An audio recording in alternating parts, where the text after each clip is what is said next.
What is up? No, are we live? Are we We are live? I'm not live. seeing that it's live. It's Yes, live? we are live. We're live. Yeah. Okay.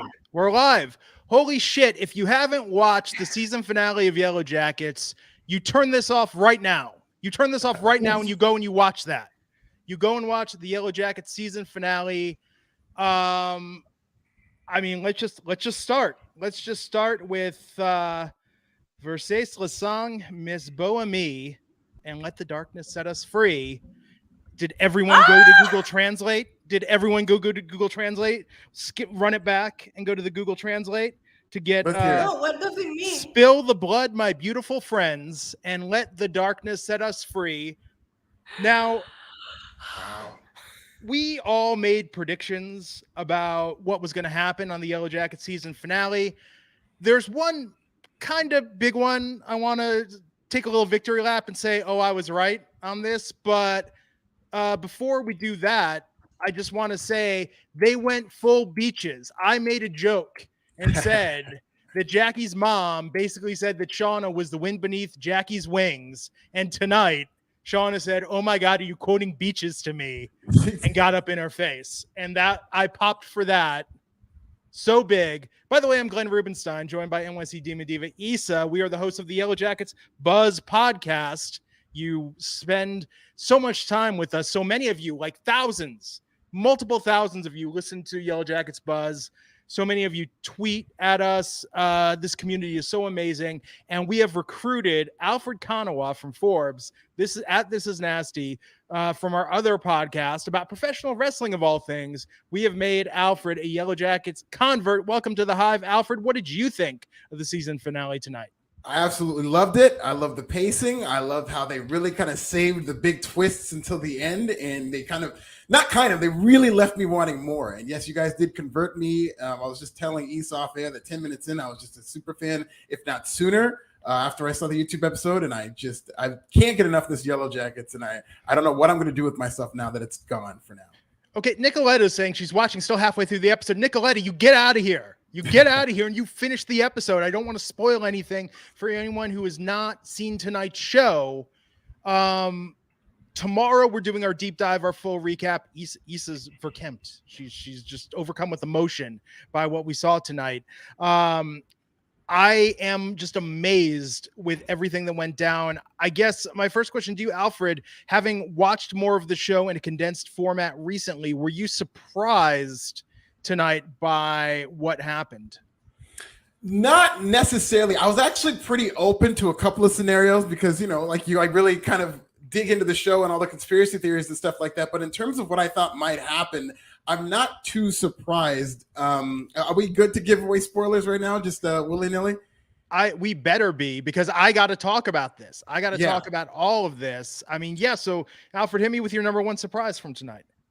I was kind of surprised with how Jackie died. I'm not surprised with the fact that she did die. And I thought it was interesting that there were the prominent conspiracy theory revolves around the Spice Girls, that, maybe she did survive and the Spice Girls came out afterwards. But then there was also a possibility that it was a continuity error. So when you saw as they were kids that they referenced the Spice Girl, I'm like, no, it's a wrap for Jackie. It's a continuity error. It looks like Jackie's going to be gone. But it was really far more sad how she died than I thought. I was just assuming it was a cannibalism thing. Even if you saw this episode, it looked like that she was just turning everybody against her. So I thought it was going to be this vicious rage fest, but it was really just, they had a fight. She went outside and died. And I was actually pretty sad and if not surprised by that. Yeah, Issa, how were you feeling? Because I was on the edge of my seat thinking Jackie was about to be ritualistically murdered after they gave her hot chocolate. And this was almost sadder that she froze to death. Yeah, I wasn't expecting that to be the way that Jackie went. I thought that the surprise was going to be that she was still alive or that something else went down. But I would have never called in a million years that that's how she died. Like, naturally froze to death after a fight. And the fact that before it started snowing, you see Shauna standing there staring at her. It was just a matter of their pride, not allowing them to talk to each other. That's how Jackie goes off. He goes on to explain a lot about how grown-up Shauna feels about Jackie. Yeah. And, in my headcanon, if this was a continuity error about Jackie's journal, we've seen that well into her 40s, Shauna is haunted by visions of Jackie. Shauna has always been the journaler. I could see Shauna having written those entries and perhaps being a little possessed by the spirit of Jackie, given the guilt that she feels and carries with her over all of this. But those last couple minutes were the most scared I have been, even more scared than last week. And second thing, and we are going to do, let me just reiterate for people, we're going to do a deep dive tomorrow, where we're going to go on the podcast, and we're going to go, it's probably going to be like 2 hours or more. We have BJ Colangelo joining us as a guest, and we are going to dive in scene by scene and talk about everything that happened tonight. But I do have to say, as we see when we do our wrestling podcast, I do like being right on occasion. And when, holy shit, there's the Cult of the Antler Queen, I thought I was a little nuts when I was calling that as a potential plot development. But Lottie Matthews, the followers, the necklace, I was just like, this is pretty cool that this is happening. That whole thing. I wrote notes, and I'm gonna show them just so you guys can see what a mess I was watching this episode. Like, do you see this? Like, I just at one point I just started like using this for my anxiety. But it looks like Shauna's diary.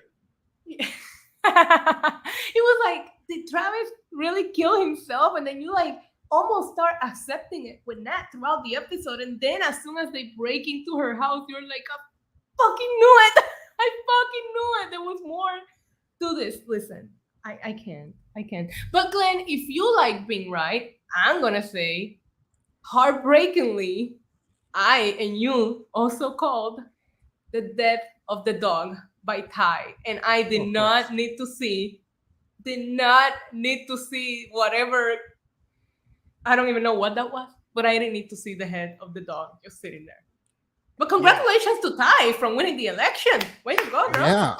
Yeah, you had a feeling because they were just kind of, the narrative was like, oh, we're going to lose and I'm going to prepare my concession speech. But you had a feeling that she was going to pull it off. And I'm glad she did. I think Senator Ty is going to be a lot of fun. This really corrupt senator who murdered somebody like most politicians. She's ready for the job. I love it. Okay, I'm going to just refresh so I can see the chat live here while we go, because we're in the chat in our StreamYard's frozen for me. So just be right back in a second. Yeah, it's frozen for me as well. But yeah, Alfred, we usually ask all of our guests, and I don't think we ask you this, but who is your favorite character from the 90s and then from the present day? Oh, that's a good. Okay, you know what I'm gonna say? A clean sweep, Misty Quigley. I think she's consistent the whole way. Whoa, I think. So you like Misty, yes. 90s and present day Nasty? Oh, Nasty. Yeah. This is Nasty. I wasn't even sorry. I'm Glenn. I was asking Alfred who his favorite was while you refreshed. Well, can I tell you who my favorite present day character was in this episode that stole my heart, and we have to get her on the podcast immediately? Shauna? No, Allie. Oh my God. She was so aggravating. I wanted one of them to fight her. Me too. Oh, Allie was the best. Like, in a show full of complicated protagonists who have murdered people and disposed of a body in this episode, Allie somehow managed to be the worst character in the entire episode, who was just, first off, she was a freshman when they were seniors, but she's there tonight at the reunion. She's become the de facto, because all the Yellowjackets don't want to talk, so Allie's kind of become the de facto spokesperson, and she wasn't even there. She was a team member left behind. You know, she wrote a book. You know, she had like her 15 minutes in the 90s giving all the interviews. And tonight, like, in a show also where I guess all that time in the Canadian wilderness, they shed their accents, Allie sounds like a 65-year-old retiree who moved from Jersey to Florida. That's how deep and thick in the Jersey accent Allie is. And Allie, I absolutely love you. You stole my heart tonight. You were a high point in an episode full of darkness. She had evil intentions. She was triggering the girls. Allie was that's what I thought she was doing too. And similar to the wrestling term, Allie was like full MJF tonight with her heeldom and the way that she did that. And it was she beautiful. had Jeff and Shauna dance to a picture of Jackie watching over them. Yeah. Fuck. It's so fucked up. And I love it. I love it. Oh, no. If we're going to talk about fucked up, Shauna threatening Randy Walsh, the way that she just like delivered that line. My God, this was Shauna's moment of the season for me. Oh, everybody had good moments. And I think, like, Yeah. here's the thing about season finales, and I feel like I've been through this with a lot of shows. They don't give you everything you want.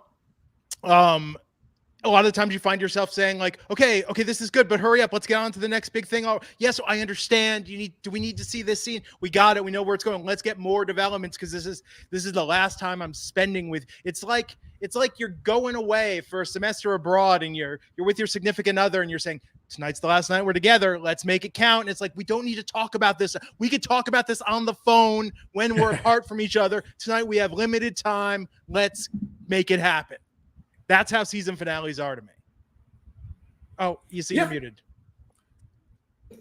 How many times did you check how many minutes there was left on the show? About 7 times. Oh, a lot. Especially the last 15 minutes. I was like, okay, because I was thinking that, like, okay, so much time has passed and they haven't really revealed anything. I'm hoping that they're not just going to save this and let us continue to conspire and come up with theories throughout the offseason. I hope they give us something. And they definitely did that last 5 minutes, but I was getting a little anxious. Like, are they going to give away anything? Like, this is good, but let's get to the punchlines. Let's go. So I'm gonna break kayfabe here. That's a wrestling term, and say that Glenn and I had an amazing interview with Jessica Roberts, the actress that plays Jessica Roberts this week. And once she left, because she wouldn't give us anything about the season finale, and as soon as she left the studio, Glenn said, "She's dying at the season finale, isn't she?" And I was like, "Yup." Reika, we love you. You're an amazing Reika, you were interview. amazing. Yeah, you know what? We don't know that she's dead. Jessica Roberts. Not dead. Jessica Roberts could be in the hospital. She could be in the hospital at it's like the end of the season opener in season 2. I want there to be a hospital. I want Jessica Roberts to come to, and she's going to be another force. And because we called it, I want to see 1996 Jessica Roberts in flashback and her reacting to the tragedy and what she was doing at that time. I don't know. I don't know, Glenn. Sharma I have a bad feeling. lovely. I have a bad feeling that Misty poisoned her and her freaking dad, like she said she would. But I will say that Jessica Roberts got the line of the night when she said, "What was it? The Caligula Inn is what she called the Misty." I was like, I'm gonna open an Airbnb in New Jersey and like make it after the Yellowjackets, and that's gonna be the name of it. Okay, so let me look at this. I tweeted this last night. And the reason I tweeted this last night, we tried to do this today. So apparently in Australia, the episodes come out at like 5 a.m. So we tried to get on Paramount Plus Australia. The subscription we have didn't work. We had to have a different one. I couldn't get an Australian credit card. It was a whole thing. So I tweeted my predictions last night, and I stayed off the internet today because I was very afraid that someone from down under was going to spoil this finale. So last night I tweeted my final predictions. And I did say prediction 1, the insanity in 1996 passes the point of no return, splitting the group. Whether there's murder or an accident, someone's getting eaten. Well, I think I was half right there. I did suggest we would learn Adam's tattoo, back tattoo and backstory. And I made the joke that his back tattoo told a joke or told a story. So it's literally his backstory. And I still think because the torso's there, we could get that in season 2. By the way, I think Adam's part of that cult. You're not convincing me otherwise of that. He had the tattoo. Adam is a part of that goddamn cult. And because we got no explanation about the back tattoo. And Peter Gadio, he don't have that tattoo in real life. They put that on him. So that was prediction number 2. Prediction number 3, I said the mystery man in the credits would be revealed in flashback. And I also thought we might see the girl on the hill in the credits, possibly Shauna's forest child. Okay, we didn't see the girl on the hill. It wasn't in the opening flashback, but that mystery man in the cabin did welcome to the afterlife. Jackie, did we get a sense? No, Shauna was there. Shauna was there. So everyone that Jackie saw in the cabin don't think that they all die because Shauna was there. Misty was there. Like Laura Lee was there. Cabin Boy, great Chris Elliott film. Cabin Boy was there, but don't think that everyone we saw there is dead in the future. I did predict we become aware of more survivors. Now I did think we would get a tease of who we're gonna get playing that role, but they're smart because if they cast that, before they shot it. I guarantee you now, sky's the limit on the name they're going to be able to cast to play Lottie Matthews. Like they're going to be able to have their pick of any actress or any actor that they want to play that role in the present. Okay, so my big prediction, the person who sent the postcards and empty Travis's bank account isn't acting alone, and there's a modern day cult at work led by survivors from 1996. That's solid. I need some music on that one, because that I think is I felt like I was going big. I felt like I was going really big with that prediction. You did very well. You did very well. That was such a shocker and such a way to leave us in a cliffhanger with that. Because and you're seven, right. You're right. And 7 that I'm going to bump to season 2, that we're going to meet or be teased with a new character leading the search efforts in 1996, setting the stage for a parallel search and rescue story. Now they could do that at any time.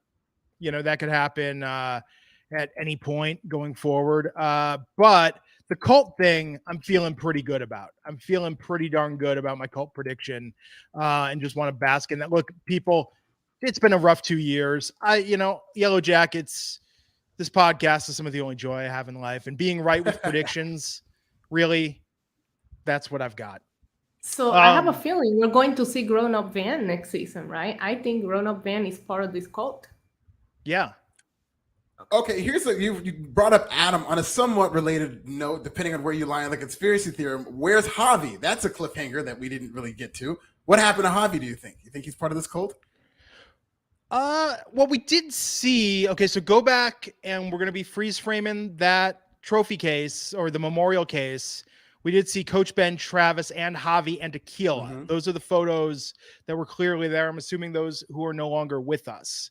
So I'm assuming we do not have Javi in present day. Also assuming that based on the fact that when Travis died, nobody said, hey, anyone going to tell Javi? Does Javi know? Like nobody, right. Javi has not been brought up in present day. You know? Yeah. So you think that Nat and Travis are going to find him no longer with us, basically somewhere in the woods, right? Because think about it. The show left us as them, making up, which was great. But they're out in the woods looking for her. Jackie just froze to death. So if Javi's still out there, he might have the same fate. Yeah. Unfortunately, yeah. Okay, so... But do you think they would kill 2 people the same way? I think he dies in a different way. He might be part of, if they break into tribe and start killing each other. Well, not the same way, but I think he died before. Like, I think he got poisoned by these berries and the shrooms because he looked very sick the night before. Yeah. So he went somewhere to try to, get over it. And they're going to find him floating in the lake or something. Poor Javi. Poor Javi. I know. So... Poor dog.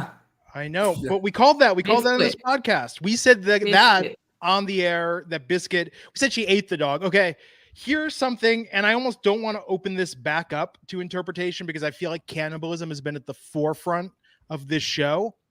Tonight, they did make it kind of seem like they do some sort of sacrifice and nature provides with animals or food or whatever. I'm wondering, I don't think they're going to dial it back, but I think it was done in such a way that if they felt like the cannibalism thing was turning people off to the show, they could dial that back. Because remember, they wrote and shot this before the first episode even ever aired.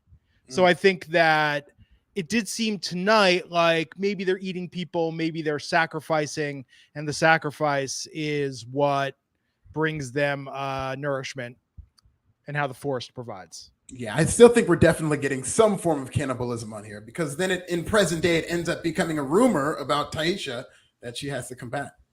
Yeah. At some point, they're going to start doing this. And I don't know how much of the bear they ate, but that's not going to last them forever. Bear's a lot of food, but yeah, it's not. And if it's winter, slim pickings in terms of what they're going to have to eat. The way that the bear just bowed down to the antler queen, that was mind-blowing to me. I love that scene. I'm so drawn into that universe that when I saw them kill that bear and eat it, I was like, man, that looks good. Like, oh man, they're going to be eaten even though it's a bear. Like, I thought it looked delicious. Alfred, no. It looked so good. It was crisp. It was well done. Chunks of meat. Popeye should start selling bear. Well, I am now a vegan. Thanks a lot, Alfred. Yeah, there'll be Yellowjackets pop-up. Yellowjackets pop-up restaurant. Do that as season 2 promotion? I love it. Okay, Rob West is saying, go on a limb, make the prediction. Does the show take a turn towards the supernatural? I mean, okay, so tonight we saw Jackie enter the afterlife, and we saw Lottie sacrifice the bear heart to the forest gods, and we saw them all thanking the forest. I mean, right? Are bear hearts really that big? I know. That's what I was thinking. Large animals. I'm Googling. Oh, you don't want that in your search history. How big is a bear heart? Man, Madeline Ziegler is saying, I feel a lot of people, I have to have YouTube open in a separate tab, but Madeline Ziegler is saying, I think a lot of people watch for the cannibalism. Yeah. Oh man, this was so crazy tonight. I was a little, for the first half, again, it's not that I was let down. I was just thinking, we're going to be apart for quite some time. We're not going to enjoy each other's company. Why are we talking? I was a little frustrated for the first half, the pace at which things were going, and then it really picked up. Yeah, I thought episode 9 not paced, but gave us a lot more shockers. Yeah. Than episode 10. Episode 9 just took off and it did not stop. Where today there was a little bit of us saying, okay, let's just get to what we want to get to. This is our last episode. I don't even want to know how long we have to wait, but it's too long. It is way too long.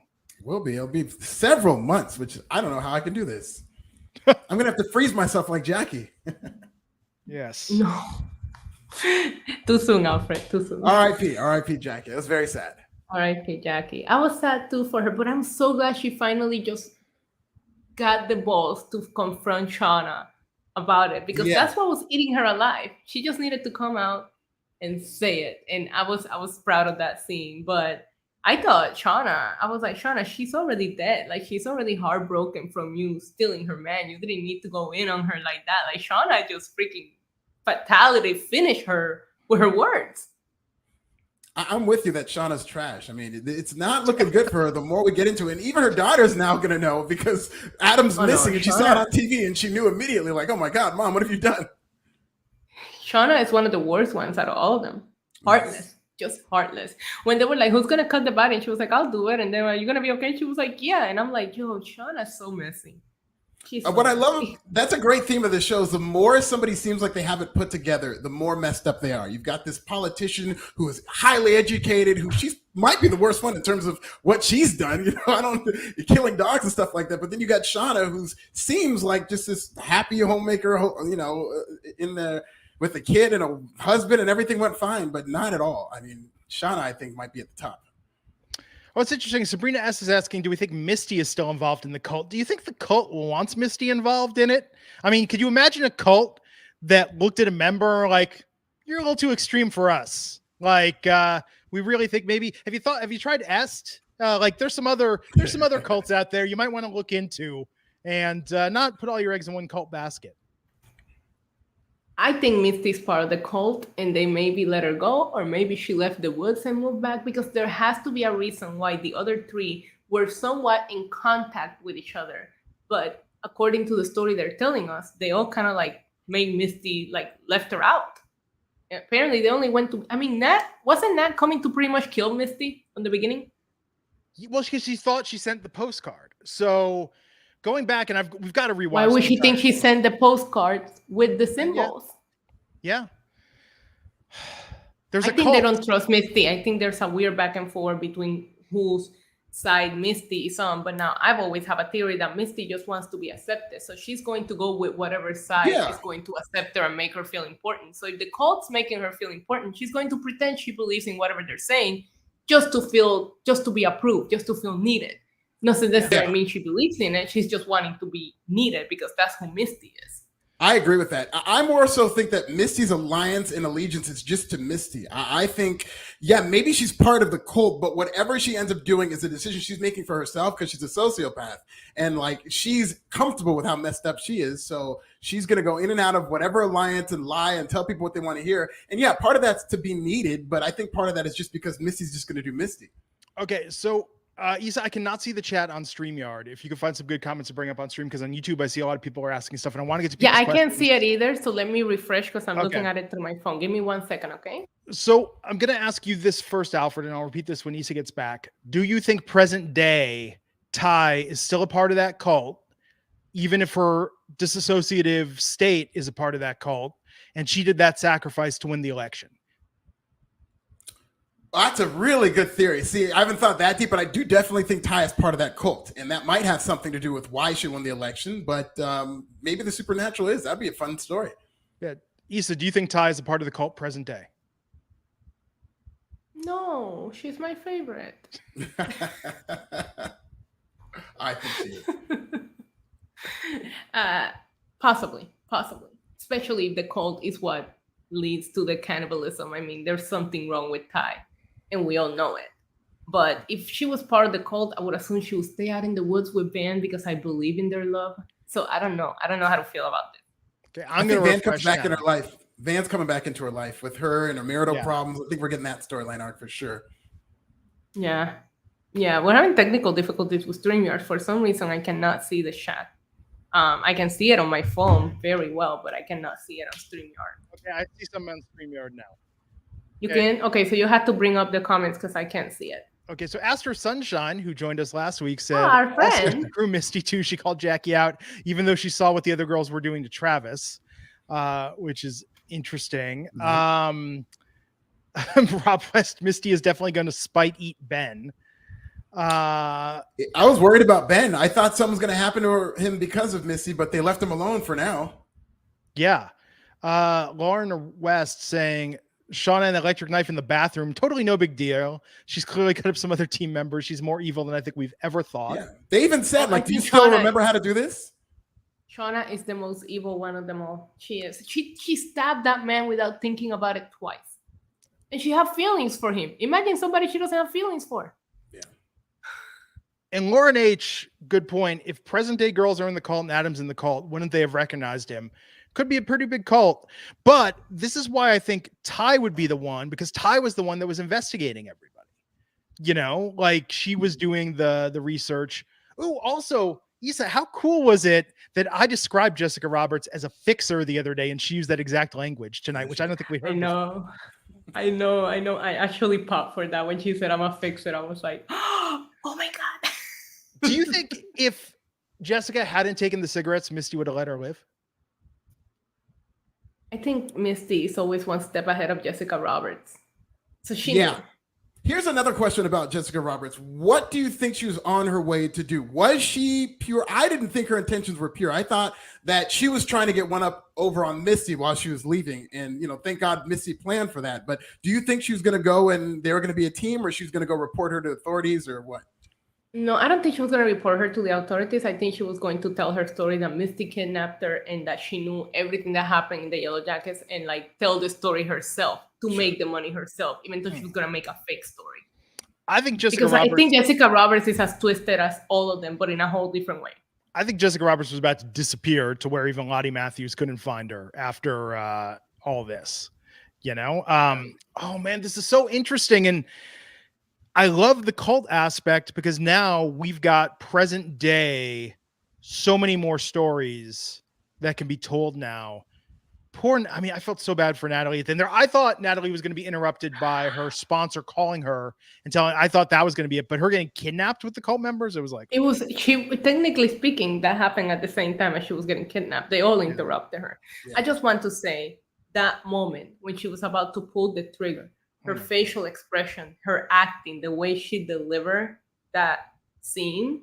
I mean, Juliette Lewis is amazing, and we all know that. We've seen her in other projects, but just the emotion that came through in her face, I felt all of it.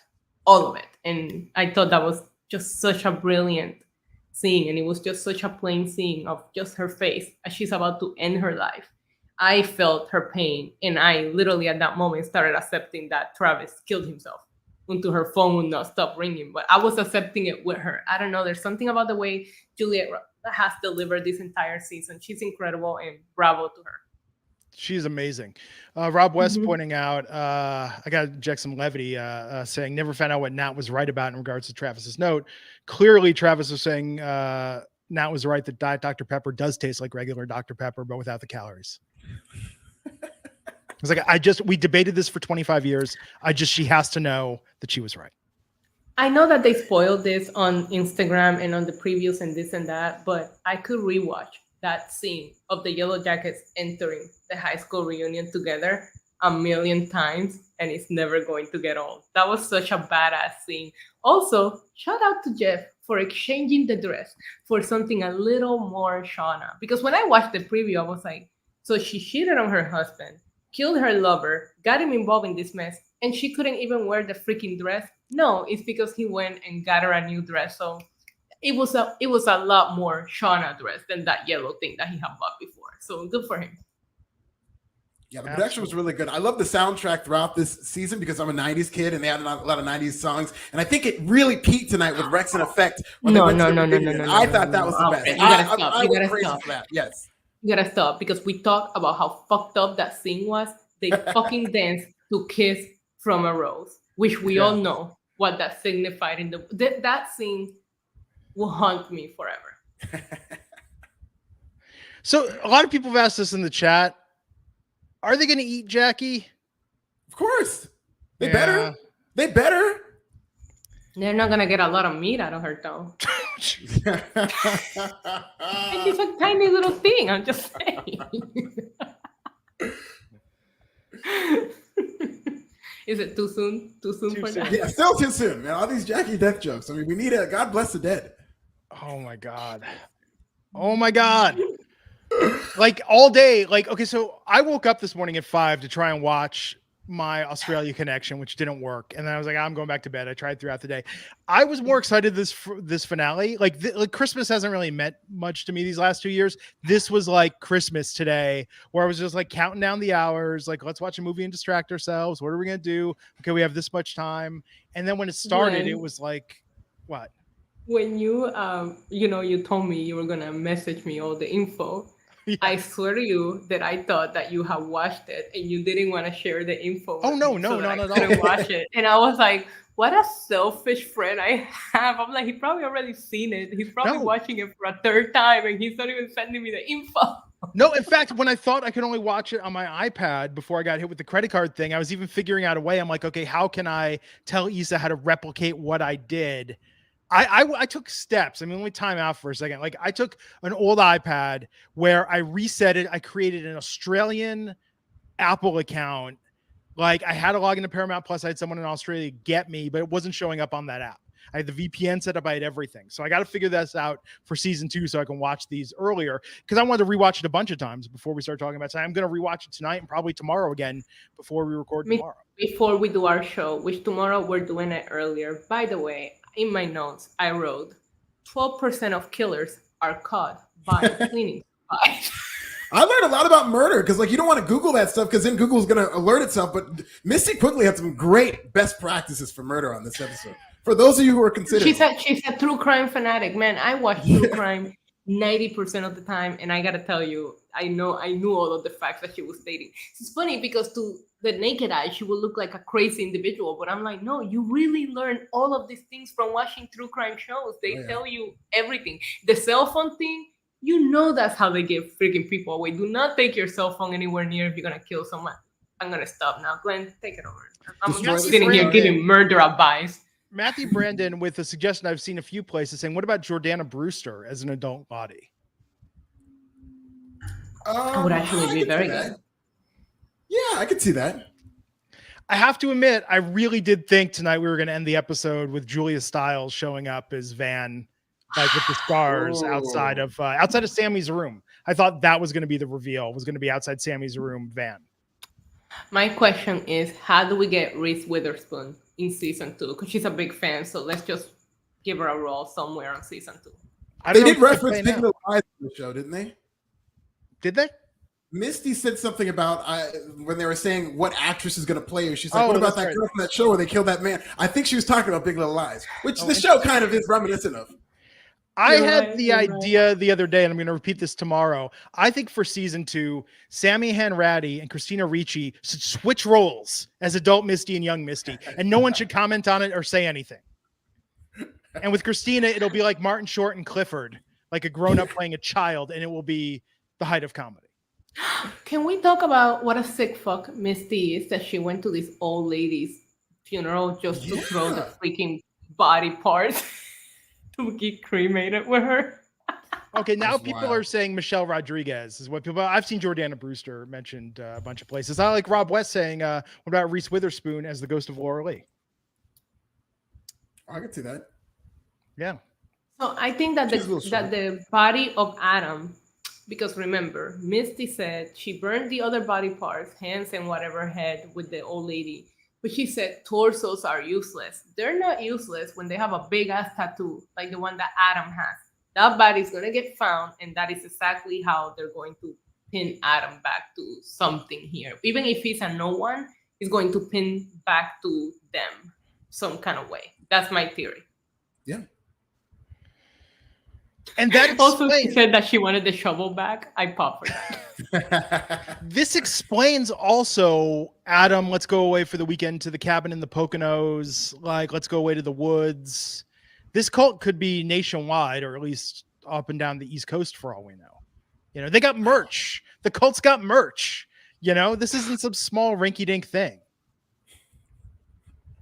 It's like a Well, married speaking of kangaroo. that, yeah, speaking of that, I'm starting to doubt that Adam was a struggling artist. If you live in Hoboken, as somebody that had an apartment in the waterfront in Weehawken, I know what the rents go by in that area. Weehawken is right next to Hoboken. Let me tell you something. Adam is not struggling. Yeah. Maybe he's a struggling artist, but he gets money other ways. Yeah, from the cult. Yeah, exactly. Probably Adam. He probably emptied Travis' bank account. I can see that. Oh my God. I'm so pumped about this. I can't believe we have to wait. We don't even know how long we have to wait. I don't We know. don't- we don't know. Glenn. Oh, it's so sad. This They needs to didn't be mention like- when it's coming back when they said season 2. They didn't say No. when. No. Jesus. No. No. I think it's- every time that we interview somebody from the cast moving forward, we need to ask them if they're shooting. Are you shooting? Are you on location? Where No, are you the, at? What are the you writer's room doesn't even open. The writer's room is opening like now, according to the stories that I No. read. So Oh, I just they could hope we don't have to accelerate this. wait long. Well, so you know You they think shot so? this. They shot this last summer, and they were still shooting in September. The show premiered in November. Like everything wasn't edited up for the finale up until recently. So they could turn this around probably for a fall launch. Oh, I love Fall that. is so far away. Like it's winter. That's like No. 3 seasons of the year. Yeah, and that's the 5 thing, as months. Brandon C's pointing out, they haven't sent out the scripts to the actors, they haven't made calls. I mean, we know who's going to be back, but man, I guess it kind of made sense though. I mean, we're going to see Jackie's ghost. I'm assuming that's never going to stop happening. But when you think about the artwork for the series is Jackie. Think about the way everything has been built up. Like Jackie was the leader of the team. It very much makes sense that Jackie died in the season finale. Yeah. I just want to point out that I always take notes as I'm watching the episodes, especially since we started doing these live post reactions.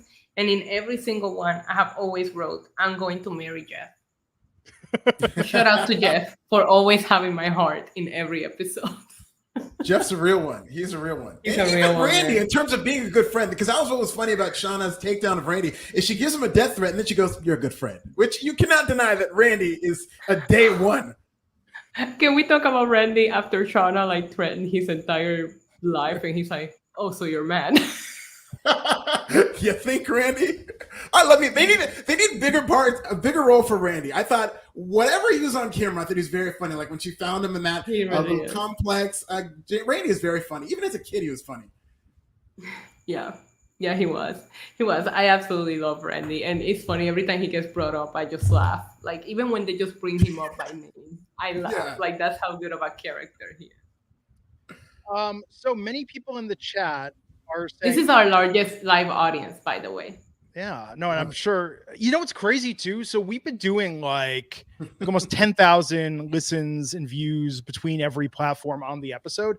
But I look Thank at our you, guys. analytics because I'm just always amazed because you guys are amazing. And thank you so much for supporting this podcast, telling people about it, interacting with us, and spreading the word. But I'm always amazed that when I look at the Saturday before a new episode airs, there's like another 1,000 listens to the last episode because people are getting ready and like pre-gaming. And there's so many people still catching up with it. Yeah. I have a couple of friends that tweeted me today and they were like, okay, I finally gave in and holy crap. So these people are going to finally get caught up and they'll probably go back and listen to all of our theories because I feel like once you start watching this episode, like this series, you get obsessed and you want to see if people are thinking the way that you're thinking. Oh, yeah. So I think we'll still get listens as people. Some people like to binge watch things. So I think there's a lot of people that haven't even gotten into it because they're waiting for the entire season to be up in order to watch it.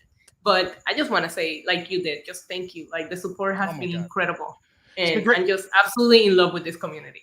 And I want to put this out there, like, just because, you know, obviously the cast and the crew and everyone's in very high demand. And we've got some cast members and some crew members who are being very generous with their time. We're going to be doing some interviews in the coming weeks that we're going to be releasing. But if there's anyone you want to see on this show, like, please tweet at them, let them know. Because, yeah, it's like, I'm sure they're getting a ton of requests right now. So anything, you know, that you can do to put the word out there and make them more aware that we'd love to talk with them. We'd really appreciate it. And we'll be taking questions from the community. And we definitely want to, you know, involve you all as much as possible because you've really been incredible in supporting this podcast and supporting Yellowjackets. I mean, I think back to Thanksgiving weekend after I watched episode 1 and 2, I could scroll through an entire 24 hours worth of Yellowjackets tweets in about 2 minutes. And I now, can't keep up with them anymore. Yeah, and now it's insane. It's absolutely insane. Brandon C. and Miri pointing this out. I didn't even think about this, saying Adam's family reported him. Miri saying, I think the cult reported him. Yes, you know, I was prepared to be so disappointed because we saw the press after episode 9. We're saying Adam was just some guy. It was the swerve. This is like WWE saying Bailey's not going to be back until March so they can surprise us when she shows up at the Royal Rumble in January. Like, Adam was just some guy. Like, okay, so he wasn't Misty's hiking guy, but Adam, the cult, the stuff with Callie recognizing him, like, there is, what if Callie joins the cult? What if that's like a season 2? What if this becomes like Cobra Kai and it's like rival groups in adulthood and they're recruiting each other's kids? And you're like, I thought this was a show about dojos and people that wanted to learn karate. I don't understand why this turned into gang warfare in the San Fernando Valley. Sorry, that's my Cobra Kai rant because that show is really. I haven't watched the new season. I need to get. Yeah, I got to watch it too. Wait, you talked about Callie recognizing him. Why would didn't she recognize him because she saw the ID? No, at the rave. Yeah, the rave. That's right. The rave too. Yeah. So she knows. What a fucked up scene that was. What a fucked up scene. Like, all 3 of them knew this family is so fucked up. But I again, just pointing out about being right. What did I tell you, Glenn? I told you that Callie just wanted her parents to be happy again. Did you see how her reaction to just watching TV together and like kind of like being happy? That made her happy until she realized, you know, until the news had to like ruin everything. That was a beautiful family moment. Yeah, they were talking about getting a cat. They still might, and maybe Tynesha will eat it. So, yeah. Oh, Ty. Oh, Ty. Man, because now I'm wondering. Ty is so evil. Ty, there's something about Ty, man. I'm telling you, and I don't think we scratched the surface with Ty. Like, I cannot wait to see where we go with her next. That character has a lot of potential, given where things could go, who survived. Yeah, definitely. She's my favorite, and I'm telling you, I think we're just scratching the surface with Ty. Yeah, 90s Ty is my second favorite. As soon as she went down to the basement, I was like, the dead dog is going to be there. The dead dog. Like, I freaking knew it, man. I knew it. I wasn't ready. I wasn't ready for a lot of things. Man, they killed Biscuit. They killed Adam. They killed Jackie. A lot happened here. Nat almost offed herself. Oh, my God. That Julia Lewis been in so many great projects. Jessica Roberts could possibly be dead. Let's not forget. Yeah, possibly be dead. But I just need to give Juliette Lewis. I feel like Christina Ricci gets a lot of the glory because her character is so quirky and twisted and fun in like a really dark way. Juliette Lewis is doing, in my opinion, the best work of her career because they are giving her so much range and opportunity to showcase Nat's constant grief. And so, you know, I know I said the joke earlier, but what I think Nat was right about is I think she said to Travis at some point that we will never be free of this. We will never move on from this. For sure. You know, this will always find us. This darkness will always find us. These women are all so complex that all of these actresses deserve to be nominated for something. If you go and rewatch the season 4 times, paying specific attention to each and every one of them, you will see that each and every one of them is doing such an amazing job at portraying what it is that they need to portray and in such a different way. And just listen, and thank you, Glenn, because you're the one who kept saying you need to watch it, you're gonna like it, you need to watch it, you're gonna like it. And here we are podcasting about it. I cannot believe how popular this show has become. I think obviously our podcast success has been in direct correlation to how popular the show has become. But what I will say about this show, and part of the reason when we originally said we were going to do a podcast, my thought was like, Issa, I want to talk about this show with somebody in depth. And like when you loved it as much as I did, I was like, let's just do it. And maybe we'll be able to get an interview at some point. Like maybe like a nice little thing and we'll be able to cover it and it'll be good.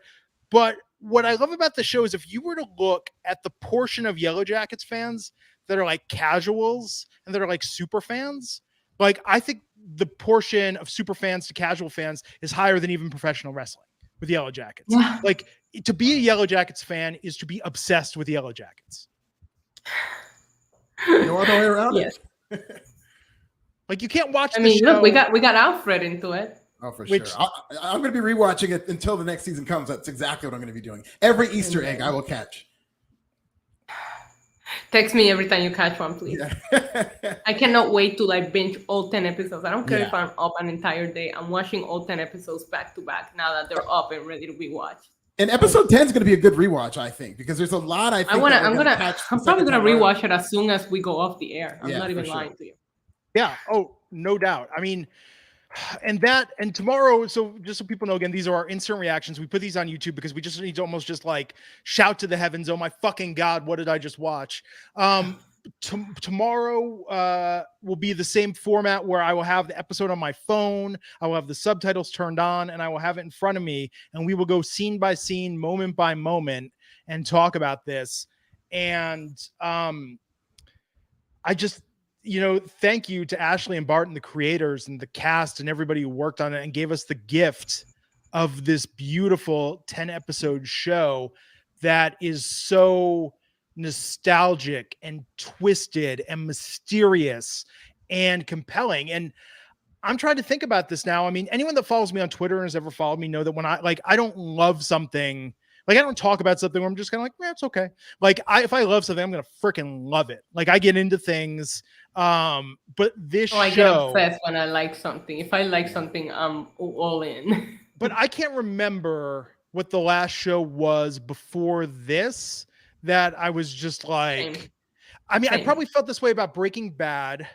And then I feel Breaking Bad almost got a little too mainstream. So I was like, oh, I still really like it, but there wasn't that feeling of discovery. Strangely, Party Down on Starz. I don't know if either of you ever watched that, the comedy. They're doing a revival of that. I'm thinking about doing a podcast about Party Down, but that show was, I was just like, oh my God, I love this show. It's about a catering company that every episode's at a different party they're catering. And we have the same characters who work in entertainment or like struggling actors, writers, but the party is always like a different fiasco.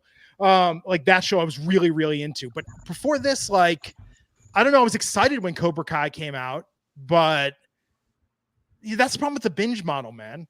Like if Yellowjackets all dropped Thanksgiving weekend, we'd all be moved on and talking about something else. Right. The week to week is there's value in that week to week. That's why, and I tend to enjoy HBO shows. Agreed. Agreed. I will say don't the like last show format. that I was really into like this might have been Big Little Lies because of the week to week model where I wasn't necessarily binging it. They gave it to you every week. There were all these cliffhangers, and it was very similar as to there was all these theories as to who did it. And so It's I think really Yellowjackets funny take it to because another level. I always tell people I'm a reality TV show junkie. Like I'm a big Survivor junkie. I'm a big Big Brother junkie. But Yeah. guess what? Those are week to week shows that keep you waiting, and you have the cliffhangers. And I think there's a formula to that still works. That's why that's the kind of TV that I watch, because there is something about waiting for. One of my favorites is Survivor. Waiting for every Wednesday to see what's going to happen again. The anticipation. Yellowjackets gave me that. Like I literally sat here trying to keep my day. I got so much done today, just trying to stay busy, just to make the time go by faster so that I could watch this season finale. It's incredible. Like you don't feel that. It's what Glenn described it, Christmas morning, really, because you anticipate it so badly. Now I just need a date for when it's coming back. I need it ASAP so that I can start counting down the days. Shauna's messy. Very. Oh my god. The worst. So some people in the chat room, and I kind of like this because this will be very funny. This will be funnier than my Adam's backstory is his backstory joke. But Matthew Brandon saying so many trigonometry references. Symbol looks like something with trigonometry. Like if trigonometry plays a role in this show, and we go back to the trig teacher saying that it was something they didn't know about and didn't care about, that will be a hilarious payoff. That'd be amazing. I'm just gonna mess with the banners as we speak. For example, I have one up right now. Oh, yes. She's absolutely Shauna right. is messy. It's only going to get messier. It's going to get worse and worse as the season goes on. And all for our entertainment. I cannot wait to see the unraveling of Shauna. I mean, like my rewatch is I feel like I'm going to be going back and looking at every scene and can we spot the cult members? Was there a cult member in rehab with Nat? Were there cult members in the background of other scenes? And what I'm going to have to look for is the necklace or the symbol, right? To see something that denotes that, or somebody that's maybe paying too close of attention. But I think Adam being a member of the cult, like forget Adam being Javi, which again, can we all admit we all did. We all had shared mental gymnastics because we wanted that to happen. But Adam being a member of the cult of the Antler Queen, like that's feeling pretty good right now. Yes, congratulations. Congratulations. I voted for her. Yes, he's line. I voted for you, but I only registered so I could get jury duty. She's the best. She really is. She really is. Gotta love her, Steve. That's she said to Jessica Roberts she even refilled her windshield fluid, and I'm like, what the hell? Not. I thought she cut her brakes. I was thinking that she's gonna try to brake, and then that's me too. I thought it was gonna be the brakes too, Alfred. I really did. I'm like waiting for it to speed off and never be able to stop. But it makes sense because she described. I think she described what happens when somebody overdoses fentanyl. They see it as an addiction. Nobody looks into the death. Makes sense. Makes sense.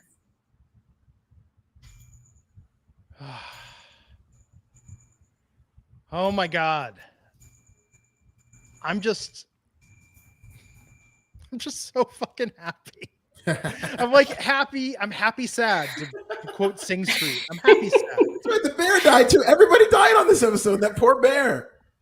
That like brain dead bear. It seemed like that was the other part too. It seemed like halfway through the episode. Did you guys have the feeling of like, okay, is this just going to be all 1996 from here on out? Yeah. Like, because I feel like in present day, you know. What a bloodbath. What a bloodbath. I know it started with a G, right? It was like Gloria? Gloria. Yeah, that's what it was. Oh, yeah, the conversation with the daughter. I love that scene. Yeah. I was like a daughter to her. I guess that makes us sisters. And then she's like describing her when she had a stroke. Like her face really couldn't react to anything. It's like, man, who does that at a funeral? Misty. Oh, that's amazing. So funny. Do you think they know who's part? Okay, they know probably who the big members of the cult are, but they don't know, like, I don't think they figured out everybody who's part of the cult or, you know, some of the key members. I think they know Adam maybe and a couple others, but I don't think they've thought that through yet. I think they'll figure that Yeah. out later. Yeah. Good tune, Batman Forever. It was very underrated. I will never be able to hear that song again and not think of Yellowjackets.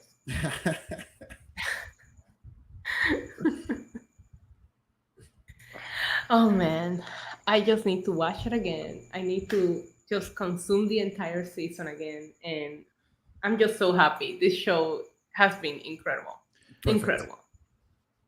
And it's really crazy. And even the episode title name, Sic Transit Gloria Mundi, that's, I believe, what they say, along with the words of what they say when they coronate a new pope, I believe. So it makes sense that this is the high priestess. Lottie is the antler queen. And as we have seen, her religion is going strong in 2021. Yeah, she would have. Like, just for the first half of this episode, Allie was my joy, my delight, my North Star thing. 10-year reunion, who cares? 20-year, everybody has kids. 25 years, that's the one that counts, baby. And 25. like, why does Allie, who was this adorable young lady, sound like she apparently has been doing nothing but drinking and chain smoking for the last 25 years? Because she has. Because she thank you, Alfred. I feel like she feels like I should have been on that plane so I could have soaked in the fame and fortune, not realizing how traumatized these women are. Yes, that's exactly what it is. Oh man. And so some people in the chat pointed out, okay, so Travis, blood was shed. Travis didn't die. So what about this? What if Rob.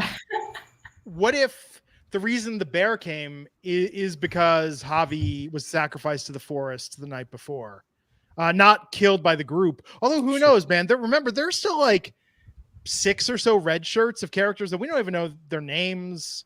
Like they're around there. Like we don't know if there's like a subsect in all of this. But that bear was a reward for something. Yeah.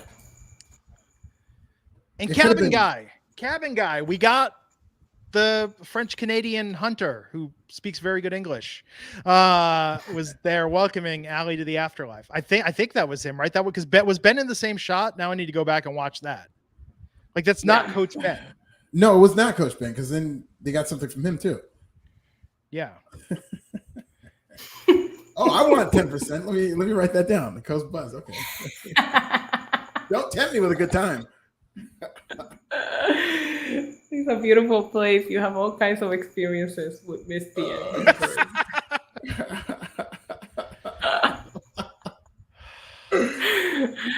Listen, this I wanted the episode to be a little more boom, boom, boom, boom, but I appreciated what they gave us. Yeah. And I appreciated the way that it ended, and I appreciate the cliffhanger because when season 2 drops, we're gonna have an Australian freaking credit card if we have to. I'm gonna go to Australia. I'm gonna apply for credit. I don't care what the APR is. I will get that card. I will keep it going. I'll come back to the US and I will wake up at 5 a.m. Pacific every Saturday to watch Yellowjackets early so I can watch it like 5 times before we do the podcast. Erica makes a good point. Who takes Jackie's necklace? We know this necklace moves on to somebody else because we've seen it in the pilot episode, which is why I thought, and I was wrong, which only happens once every 10 years. I thought it was Jackie, the girl that gets chased on the beginning.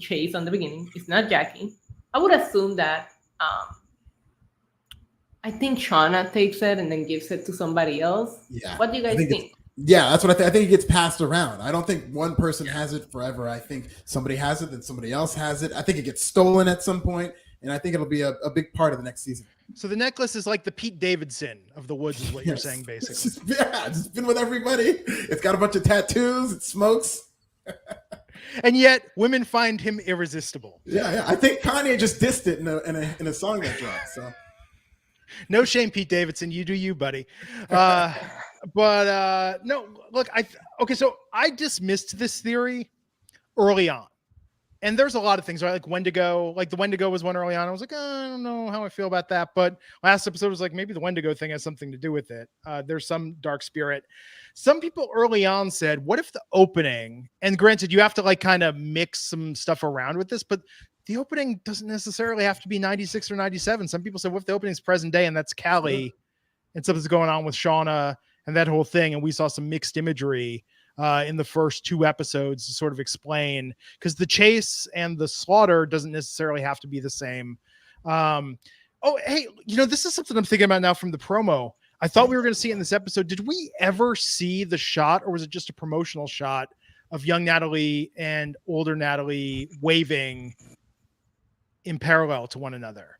Because that was in all the it's one of the first gifts that show up on Twitter when but you what episode was that in? Yellowjackets. But that wasn't in an episode. I don't remember seeing that either. I thought it would be tonight. Yeah, I don't ever remember seeing that. I would remember that. Yeah. I feel like I need a drink. I've been drinking. I feel like you need a cigarette. Yeah, I mean, like, I know it's sort of a cliche now to people be like, that show fucks. Yellowjackets fucks. Yeah, it does. No, I absolutely loved it. It's amazing. You brought up that on the DVD. You know what my favorite Shauna moment was, and it popped me so huge, when she was at dinner with the mom and they were just talking. She casually goes, "I hate my daughter." And Jeff is like, "No, she's kidding." She's like, "No, seriously, I hate her. I can't stand her." Marry me, Jeff. And we don't know about Shauna's wilderness child. Shauna's wilderness child could be in the cult. That still could be the girl on the hill in the credits. I'm still sticking to the girl on the hill in the credits meaning something in silhouette form. Yeah, I don't know anymore. This show has given me trust issues. I don't know what to believe. I'm going to continue to speculate, but 90% of my theories were wrong. And I love that too. By the way, like, let me dunk and take my little victory lap on the few things that I got correct. And by the way, this is like when we predict wrestling stuff. Here's the great thing about making crazy predictions. Nobody remembers when you're wrong, but you get one thing right. And everyone's like, holy shit, Glenn called it that Asuka's dropping the belt to Charlotte. So it's going to be a 3 fatal triple threat with Ronda, Becky, and Charlotte. And everyone's like, oh, Glenn, you're a genius. Make all the predictions you want. But let me just tell you something with Yellowjackets.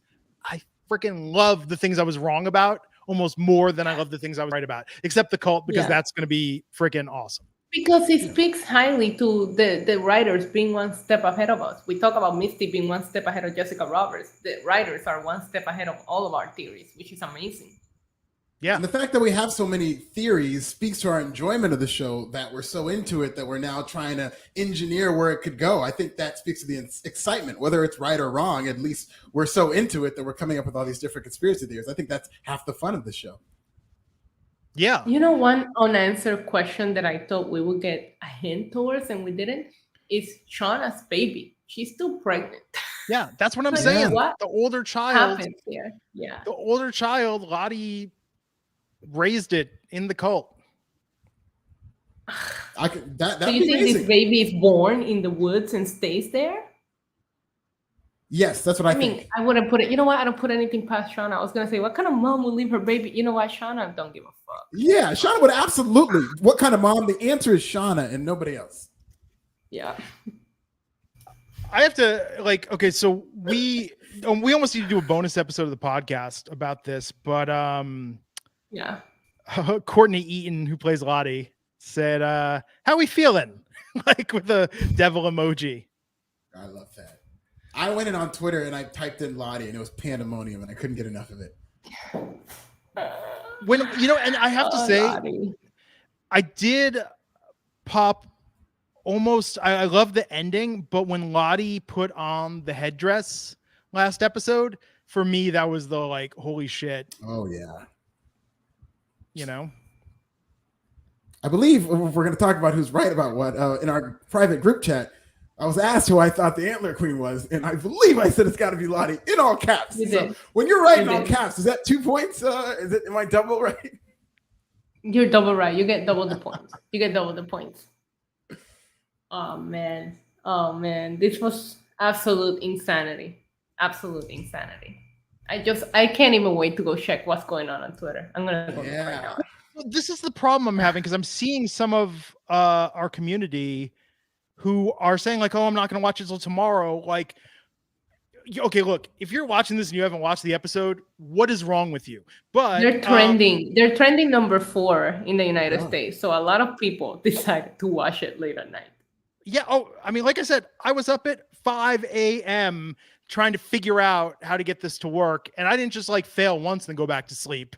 Like, like you could have debuted this episode, yeah, any time of the day, and I would have dropped everything. Yeah. To check it out because it was that incredible.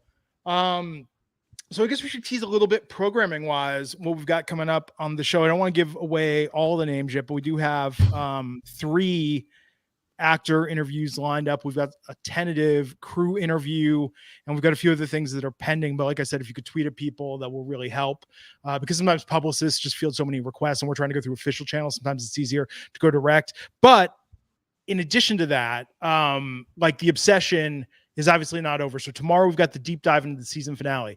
We've got a special episode we're going to be doing with a very prominent Yellowjackets writer. Again, I don't want to spoil all our guests, but she has covered the series in depth. We're going to talk about all the lingering mysteries and where we stand at the end of the season. So we're going to release that in addition to the finale episode. We're going to release all those interviews separately. And I think we might go back and do things we noticed upon a rewatch. And there's probably some tangential Yellowjacket stuff. In fact, I'm going to put this out there, and I'm going to mention this a few times. It's like our email is yellowjacketsbuzz@gmail.com. Our Twitter is yellowjacketsbz. You can find all this stuff in the show notes. But let us know what you want to see us do in the off season, because I almost don't want to stop and be like, okay, we've got this awesome community, we're all passionate. Like we still gotta meet and talk about this in between now and when we get some season 2 news. There might be some tangential stuff. I don't think we're going to cover it, but I might watch The Wilds, and we can do an episode and talk about how does The Wilds compare to Yellowjackets. I did watch compares to Yellowjackets. Nothing compares. Although what was pretty good? I watched the Melanie Linsky movie I Don't Feel at Home in This World Anymore tonight with her and Elijah Wood, and that has some interesting Yellowjackets parallels. There were some interesting things there. To watch it. Cool. I think we got some bonus content that we're going to be able to do. We're going to try and get anyone and everyone on the show. Like I said, I want to talk to the writers. I want to talk to hair and makeup. I want to talk to the folks that worked in craft services and told us what they serve for breakfast every morning. Did Misty poison you? Did Misty poison you? And that's part of the reason, by the way, why I wanted to start this podcast is because I'm an old man at 45, part of Generation X. And back in my day, we had things called DVD box sets that had DVD extras, that had commentary, that had interviews, that had in-depth deep dives into the show. And now everything just comes out in streaming, and we get some press interviews, and that's it. I really wanted to do a podcast that was going to be able to not only give a fan perspective, but hopefully talk to the people who work on the show and get their input for the obsessives, which we are, to go frame by frame and really dive into this. Yeah. I just wanted to add one more thing, going back to tonight's episode, because I forgot to mention it and I just saw it in my notes. I thought the actress that plays young Shauna did such an amazing job in that scene when she finds Jackie is frozen outside. The emotion that she conveyed in that scene was just absolutely incredible. So I just wanted to point that out. Here's a question. Based on the way it happened, Jackie entering the afterlife, was that Jackie's dream or was that Shauna's dream? I think it was Shauna's dream, and I think that's how they lead into Jackie haunting Shauna forever. Because we know Shauna still sees Jackie to this day. So maybe that is the way of Jackie entering Shauna's brain and never leaving. Yeah, Shauna did wake up from it, but that is a valid question in that, like, maybe Jackie was just, that's how she died. She's just seeing all of her friends for one last time. And then they cut to Shauna having a sick feeling about her friend being dead, possibly. But that is a good question. I don't think we're ever going to get a resolution to that. How would you even pay that off and go back and revisit that? I think this is how the beginning of the haunting of Shauna being haunted by Jackie forever. Also, Jackie died in that jacket. So it makes sense why Shauna freaked out so much when Callie was wearing it at the rave, because that jacket has to be like something that Shauna probably can't stand looking at, and that's probably why she buried it deep in the closet. Also, Shauna doesn't even like soccer. Yeah. That was the biggest betrayal of the entire episode. Yes. What are you even doing here? I like Sabrina as saying a shared psychic dream, or maybe Shauna thinks it is. So, you know what I tried to do tonight before? We ended up finishing out the season on Reservation Dogs, which, if you haven't seen it, is a phenomenal show on Hulu. But after we watched I Don't Feel at Home in This World Anymore, we had 90 minutes. And I said to my wife, I said, hey, you know, there's a 90s film about girls soccer that we could watch that might lighten the mood a little bit before this. And she was like, I'm not fucking watching Ladybugs with you again. I It's like, Ladybugs. Jonathan Brandis made such a pretty girl. I was trying to bring it up before we brought it, and then I was going to come on here. My idea was like, I'm going to talk about all the parallels between Ladybugs, which is crazy because when you think about it, like that was the only that before Bend It Like Beckham, like and She's the Man, like that was the only girls soccer film of the 90s was Ladybugs with Rodney Dangerfield. Which, by the way, now I won't spoil where it appeared recently, but no, look, I think this tonight was so good. I love this experience. I love this community. Showtime, man, they gotta, like, we talked about this. Like, I need the Shauna journals released. I need Yellowjackets with freshman year, the comic book. I need Yellowjackets, the children's animated series, A Randy spinoff. Soccer League. Yes. I want Akila and Mari, and I want to see what they're up to because they're like the Rosie. I want a series of just the guy with no eyes, just randomly showing up in places. Yeah. Oh, there's so much they can do. I need a Ty as a state senator spinoff too. I need Ty as a president. Yeah, absolutely. I want to see her become leader of the free world with that. Season 5, Ty's running for the presidency. Oh, God, like, come on, that's happening. Imagine like how much money you have to pay like the White House gardeners because Ty keeps coming out there every night eating the dirt, and then the gardener comes back the next day like, what happened? It's gonna be great when like her team, like her campaign manager, like, okay, every president's got to have a dog. What kind of dog would you like? It's like, oh, this is cool on the dog. Alfred, no. The dog is a sensitive topic for me. I was not ready. Even though we called it, I didn't need to see it. I knew we didn't need the visual. Maybe we did. We did need the visual. I don't know if we did because I was hoping they would just like, you can kind of assume it happened, but I'm sure there were people watching like, I don't know what happened to that dog, but like just seeing it was so chilling. Like that last 5 minutes, man, that was great. Holy just one shit. after another. Like WWE could learn about how you end a freaking episode of something, with the stakes. But no, here's what I thought was going to happen. I thought, like on any other show, she's just going to find the collar and some blood. Mm-hmm. We're going to put the rest together. But no, like a freaking sacrifice altar with the doll and fuck. She's part of the cult. She's part of the freaking cult. That's why she was investigating everybody. That's why she hired Jessica Roberts. She is part of the cult. And Jessica Roberts is she trying to be such a public figure? Why is she trying to be such a public figure? Because the cult wants influence. Lottie wants to advise the president. Lottie's going to take I'm going to kill Lottie. I'm just going to go out to the woods and just take care of it myself. No, because she'll be able to see me coming. Shit. Oh, yeah. I can't do that. There's no killing Lottie. She's OP. I'm whispering because my dog is sleeping. What's wrong with me? Oh my God. This show, this freaking show, this beautiful twisted show.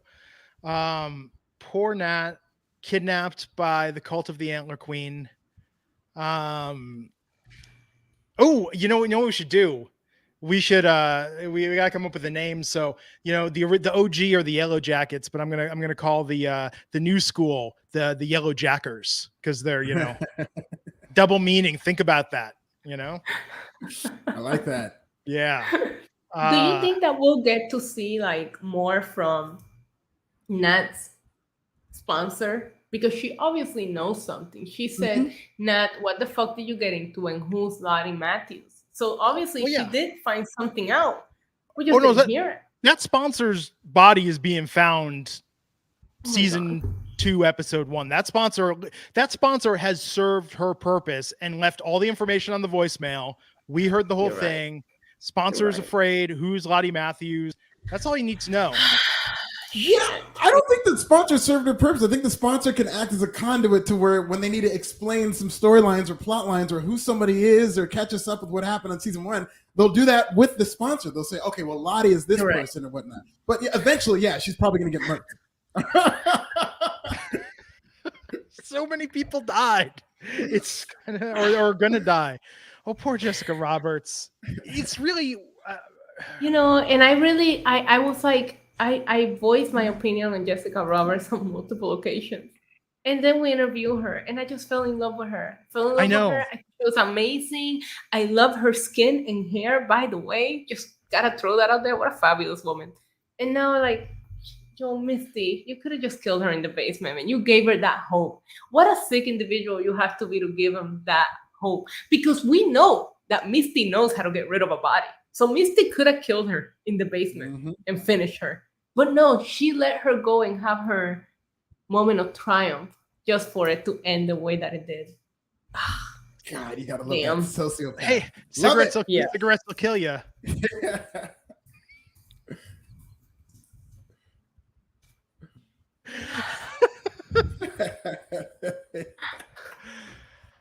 What are we gonna do? What are we gonna do? What are we gonna do? I know what we're gonna do. It's gonna be. I've got a new sign off. I've got a new sign off for the show when we. Oh man, I can't wait. What else didn't we talk about? What else do we need to get in? I know we had some latecomers coming here. I feel Let bad. me see if I have. I know we need to process any this, notes. but I know we all need to rewatch this. Yes, like definitely. Okay, so I will go over my notes for you guys. Okay. Dead dog in basement. Wait, I'm gonna marry Jeff. She froze to death. No, Nat. Don't do it, Nat. Kiss from a rose. LOL. Okay, Misty, you sick fuck. There you go. That's the other notes that I didn't read. That's what this. If she gets a spinoff, that's what it should be called. Misty, you sick fuck. And it should be like a sitcom. It should just be like you get the audience, like the fake laugh track, and then that's the go home line. Like, oh, Misty, you sick fuck. Oh, everybody. I didn't have time to do it because things have been so busy and we're going to be recording so much.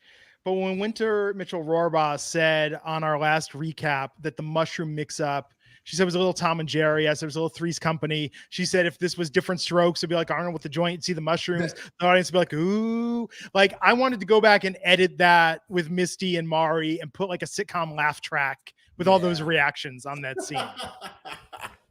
Because that was so good. That was so good. And that's so what it was. And it was brilliant. And so well done. And like, okay, so Rob asking this, do you think there's a question? Is the show supernatural? You do not sacrifice things to the forest on, like, if the characters believe it to be true, it is true, right? Yeah, and I'm perfectly fine with that level of supernatural. I don't think they necessarily need to go full hocus pocus where, you know, Lottie's shooting laser out of her eyes or something like that. I think as long as, like, Lottie has these powers, we're all acknowledging it. In fact, they're still fighting it tooth and nail that Lottie is a psychic. Like, even the last episode, they're like, oh, she got lucky. Like, they don't know by now, but the fact that we can acknowledge Lottie has powers is fine. That's all the supernatural we need. Who's going to be the first rapper to drop "Be Having Visions Like My Girl Lottie Matthews" into a verse? I don't know. Rappers are too busy messing with barbecue sauce and whatever it is, like hot sauce on condoms and stuff. Lottie don't want none of that. Which rappers are you referring to? That sounds very specific, Issa. No clue. You know. I'm not coming out of retirement for Yellowjackets rap, but somebody needs to. Let's ask. Was it? Why am I blanking on his name? You know, our friend Josiah Williams, JD Williams. Yeah. Like, you need to write a Yellowjackets rap. How much? Shouldn't it be a 90s rapper? Shouldn't it be like, you know, Snow? Busta Rhymes or Snow? Yeah, it should be Snow. You know, I have a contact. He would just ask me for a couple of pointers, and I guarantee you he will make us a sick rap. So can you get me those pointers? I can ghostwrite some lyrics, much like M did for LL in his feud against cannabis. Oh, but now I'm thinking, you know, Vanilla Ice follows me on Twitter. I'm just putting that out there. What? Oh my God. Unbelievable. You've got to reach out right now. That's perfect. I was near Miami and I took a photo of A1A and I was like A1A Beachfront Avenue. Like I just tweeted that and tagged Vanilla Ice. And the rest was history. Wait. I have a new banner coming. You ready? Yeah. Are you ready? All right, there it is. Yes.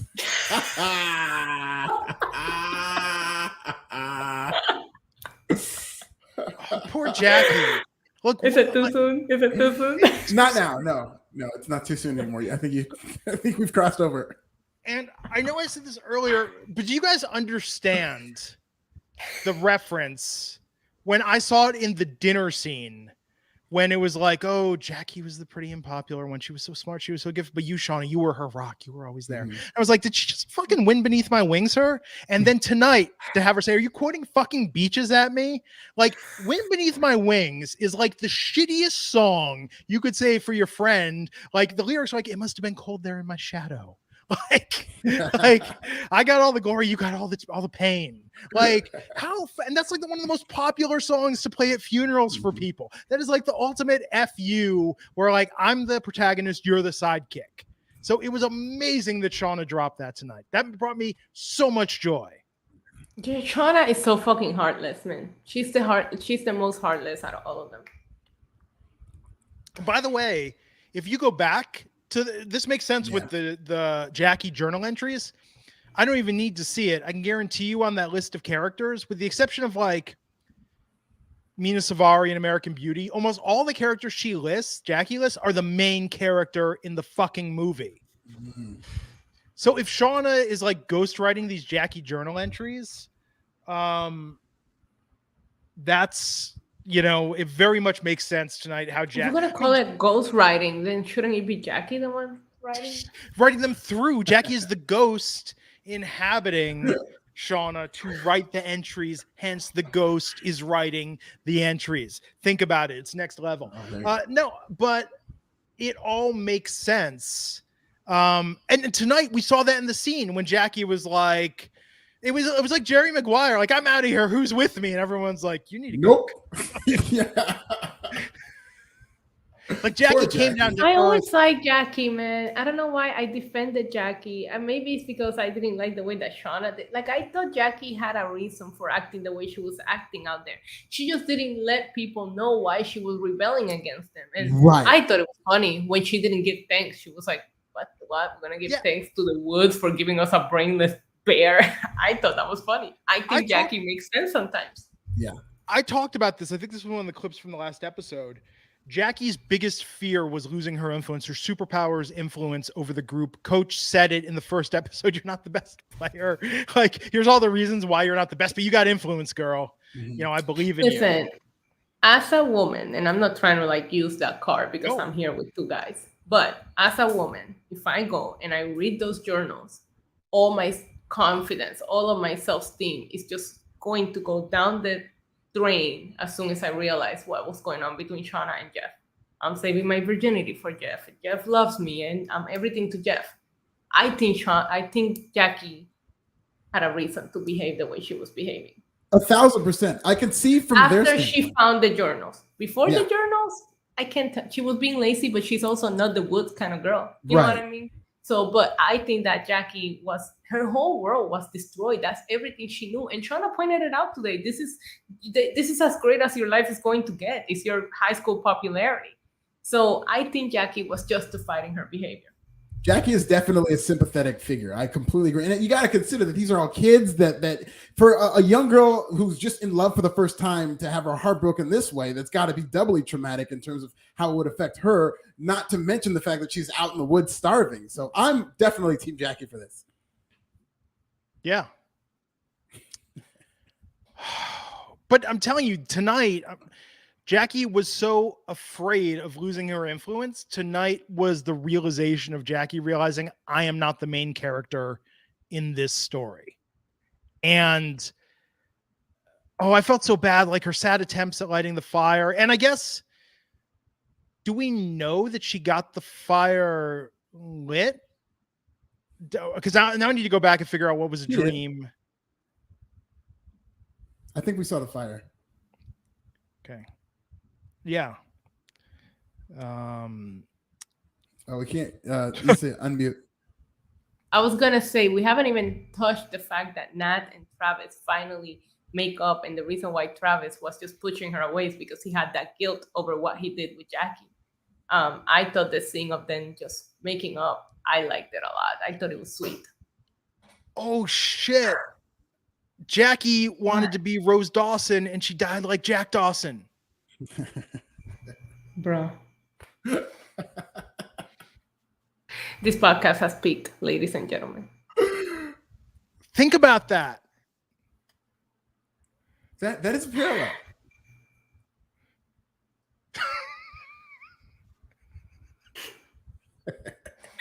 How much do you have to drink? Did you beat me on drinks tonight? No, I'm thinking about it. And like, this is without rewatching it. So I have the best cheat sheet on the world when we do the deep dive podcast. And a lot of people have given us great props saying like, you guys are so thorough. And it's literally because I have the episode on my phone and we were going through the episode. Could you imagine if we did it on the wrestling podcast? Like, I would have quit forever ago. But for this, like, I mean, we are literally, that's why we're spending 2 hours discussing an hour-long show on most of these, because there's so much to dive into. And we are want to be thorough with it, you know? Yeah. Wait, Astro Sunshine is saying, I don't think Jackie's dead. I think her vision was just like Van's and she needs to be woken up. That is a bold prediction. No, Jackie's gone. She's gone. Yeah, I think it's a wrap. Maybe she's around. There's still probably going to be some theories floating out there if I hear a good enough one, but I think she's gone. It's a popsicle. Look, if they had access to medical equipment, this could be like a flatliner situation, you know, and just toss like one of those shiny blankets over her and, you know, put the paddles on. But I mean, I don't know.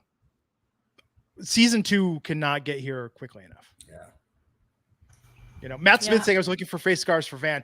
I really thought we were going to see Van, but man, I got to go back and freeze frame it. I got to go back. I got to freeze frame the last 5 minutes. It's going to take me an hour to go just through the last 5 minutes because I plan on freeze framing everything. I need to go back, and I know they kind of showed it pretty clearly, but I want to freeze frame whatever altar Ty has in her basement. I need to make sure that I caught every detail. Not that I need to see the dog again, but there was other things around it. I want to freeze frame so many things. I want to go back to the news report of Adam missing and really hear just to see if I miss anything outside of the fact that he's from Hoboken, so he's a fucking yuppie that doesn't pay attention when he crosses the street. I'll be right back. You all keep talking. I need to go give my wife something. I'll be right back. Aw, look at it. Sounds good. What a great husband. Yeah. Did you take the quiz, Alfred, No, about what yellow jacket you are? No, I'd love to. Which one are you? Don't know. Let me guess. Are you Lottie? No, I got Ty. Oh, you got Ty. Okay. I could see that. That's good. I got Ty. No. I got Ty. I think Ty is a Capricorn. I'm convinced she's a Capricorn like me. The way she acts. I know that's the reason why I just love her character so much. Like she's just so stubborn and survive. Yeah, but the problem is that she's so stubborn and determined, and I'm that kind of way where it's just like you just like think you're gonna get to your goal no matter what, even when like sometimes being too driven can be your downfall. And I feel like I feel like that's going on. I love Young Ty. Young Ty was a great character. Young Ty reminds me of Raphael of the Ninja Turtles, who's my favorite Ninja Turtle. Who's just like, I'm going to do it my way, and if you want to come with me, you can do that. Otherwise, get out of my way. I really like that determination. That's an amazing comparison. I never thought about Ty as the Yellowjackets as Ninja Turtles by Alfred. There's 4 of them left. I mean, Misty's Donatello. So okay. And then I don't know what the rest of them. So I don't think the other ones are parallel. I don't think Leonardo or Michelangelo is like Van. No Ninja Turtle is as messy as Shauna. Like nobody's as messy as Shauna. Shauna's one of the rats. Definitely. She's Splinter. 1000%. I'm so sad about Jessica Roberts. So sad about Jessica Roberts. Yeah. Who knows? Okay, because I could see her dead. I mean, she probably loaded those cigarettes with fentanyl, and that's a wrap for her. They could always explain out of it how she comes back, but yeah. I just don't see Misty making a mistake. Yeah. If her mission is to end Jessica Roberts is done.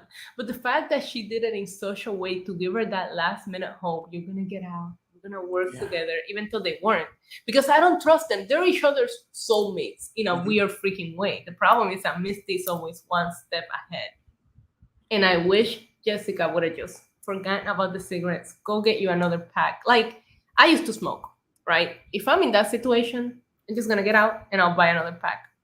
You know, like, cigarettes are cheap in Jersey compared to New York City, you know? So I'm just saying she could have just bought another pack. You have the second to get out and you're going to say, where are my cigarettes? That's stupid. That was a rookie mistake. But the foresight with Misty to plan as such, because if the cigarettes were just in there, maybe Jessica Roberts gets, suspicious of Misty and says, no, I'm not going to smoke these. She might have done something to it. The foresight of her to put them in the trash can and make it seem like she was going to get rid of them, knowing this addict is going to ask for her cigarettes, is next level. As nasty as her getting the cleaning surprise from her job because she knows that killers get caught, which is true. Do you know how many true crime videos I've seen where they show you the CBT footage of them buying the freaking cleaning supplies in the containers at a Walmart or some shit like that? Like, Misty is absolutely incredible. 12%. Welcome back, sir. I'm feeling a little better that I got Lottie in the which Yellowjackets character are you quiz. Oh, you did. You got Lottie. I got Ty. I've got to take that. Send me the link for that quiz. I want to take the quiz. I'm going to send it right now. Oh my God. You're going to get Misty. Melanie Linsky got Misty. Should they forward that to the FBI when you get Misty? Yeah. They really should. You get under surveillance for the rest of your life if you get Misty. How do you get Misty? It's got to be so obvious. Like, if you wanted to try and get Misty, it's got to. Do they ask you like, "Hey, so if you had a pack of cigarettes, would you put fentanyl in them?" Yes. Hold on, let me find the link. I'm gonna send it to you right now. I sent it to I just tweeted it the other day. Hold on. Oh, Reika? Yeah. If you have not watched our interview with Reika Sharma, go check that out on the podcast. It's so awesome. Good. She was an amazing guest. So much fun to talk to. And we were talking about how intimidated we were before, given how Jessica Roberts is as a character, but she could not have been more delightful and warm to talk to. She was great. She was awesome. I just loved talking to her. And that was such a big deal. It was our first interview. Yeah, and I'm excited for all the ones we have coming up. It's gonna be really good. And like I said, everyone. I want to talk to everyone that worked on this show because this is tonight and season finales, and that's what was tough about tonight. I'm curious if everyone had the same thing. We were talking about how the first half was like, oh, it's a little slow. Yeah. It's on the group chat, Alfred. Okay, we're not paying off maybe as much as we could, but I have to say, like, what really makes or breaks the show is the consistency of how it finishes the season and the note it goes out on. And this was perfect in making you almost like lulling you into a false sense of security about a lot of things. Yeah. I mean, we knew we were going to get something about the bank account. Like, we knew that was coming tonight. We knew the group was going to split, but we didn't necessarily know that Jackie wasn't going to make it to the end of this episode. But, man, just all the bang, bang, bang, bang, bang, like at the end there was just so well done. Very satisfying. So good. I'm looking at Twitter and like, this is kind of weird too. Like, so what do you guys think about this? Cause I'm seeing a lot of people talking about this. Like, I'm almost telling people, like, mute some more. Like, look, I don't ever want to talk about this because I don't want someone, if they're ever trying to spoil something, to go around it. But like Infinity War, Spider-Man, Scream, like I had 40 words muted for Scream. I mean, I like actor names, Woodsboro, like everything, because I didn't want to be spoiled. Like, you need to, like, for people that aren't watching this, I think we almost need to encourage people, like, mute this. Like, I'm not going to talk about this heavily until tomorrow. I know we're all caught up in it right now, but like, I want to save the surprise for some people. Rob West saying, Glenn, I'm worried about your quiz answers if you got Lottie. Eric Jewell saying, why are we giving Jeff a pass now? Do we really believe his story 100%? I mean, Jeff is a saint. Yes, he's a real one. Rob West saying, breaking news, WWE is horrified with the body mutilation on Yellowjackets. The blood and guts show. Oh, we're going to get a statement. Yeah. I love that tie-in. That's the best Yellowjackets WWE tie-in I've heard, and that's timely. That's like in the last day. Yeah. Yeah. Still, I want to draw more attention to the genius in our chat room, and who mentioned that Shauna's voice sounded like Bray Wyatt saying "run" last week. Run. Like that. It did. It really did. Yeah. Oh, no. James Jackie. Lenane. James You Lenane. got Jackie? That's the one I was hoping I wouldn't get. I got Jackie. You're not really the spontaneous type, and you would prefer to have life all planned out. That's not true. You're a leader, and your natural charisma draws people to you. Okay, I can get with that. You strive to perfection, even if perfection is unattainable. Oh, God, the nerve of these people. BuzzFeed, what do they know? At least you don't get eaten. Like you don't. I mean, she's gonna get eaten, but at least you don't die by getting eaten. You know what I mean? I freeze to death and I die alone. But if you Like- freeze to death, they could bring you back like Walt Disney. Maybe that's how present day Jackie becomes a thing. Is she's freezing, they held out hope, and then here comes Jackie. It wasn't a ghost she was seeing. It was really Jackie. She was cryogenically preserved. Issa, remember this for tomorrow. Jackie is going to be thawed out in the year 2021. And she comes back, but because she was frozen, she comes back at 1996 Jackie Yes. in 2021. Yeah, Like, it's going to be like a how blast people- from the past scenario, but even Yes. better. Like how Encino Man. panels snapped and then they came back 5 years later the way they were. That's gonna be Jackie. Yeah, it's Oh going to my be an God. Encino Man situation. What a theory, Yes. Alfred. What a theory. It's happening. Oh my God! I hope she comes back. I got to tweet this. I got to tweet.